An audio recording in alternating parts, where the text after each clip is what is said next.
Donc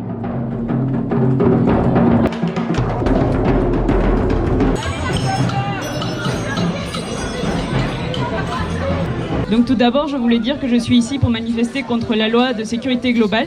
Il suffit de lire les articles de la Ligue des droits de l'homme pour comprendre à quel point c'est une atteinte à nos droits les plus fondamentaux.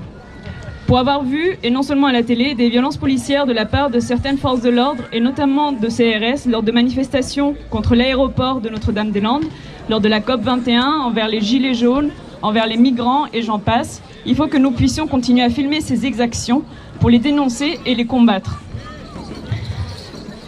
Deuxièmement, étant soignante, je voudrais vous partager quelques revendications du syndicat de la médecine générale auquel j'adhère. Concernant le contexte épidémique, au printemps dernier, nous dénoncions le fichage des personnes porteuses du coronavirus et de leurs cas contacts avec une déclaration obligatoire sans anonymisation. Nous pensons qu'il est possible de faire autrement et que ce manque d'anonymat peut entraîner discrimination et méfiance. Actuellement, nous dénonçons une différence de traitement des personnes cas contact qui bénéficient d'un arrêt de travail ou d'un certificat d'isolement sans jour de carence lorsque la déclaration est réalisée sur le site Déclare Amélie, alors que si l'arrêt est prescrit par un médecin généraliste, la carence s'applique. Pourquoi cette différence ? Attends, c'est de l'autre côté. Cette décision risque d'aggraver les inégalités au détriment des personnes les plus précarisées. Le PLFSS 2021, c'est-à-dire le projet de loi de financement de la sécurité sociale pour 2021, comprend la création d'une participation forfaitaire de 18 € lors d'un passage aux urgences sans hospitalisation.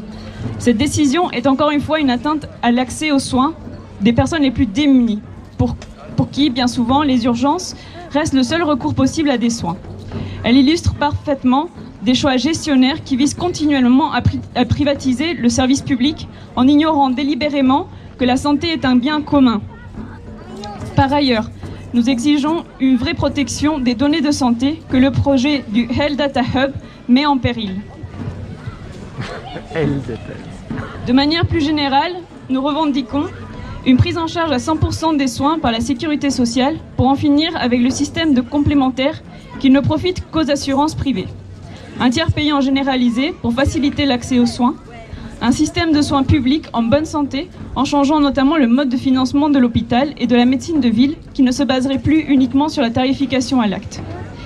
La création d'un service public de recherche et de production des médicaments indépendant des entreprises à but lucratif, donc notamment pour avoir des médicaments et des vaccins plus fiables, on va dire.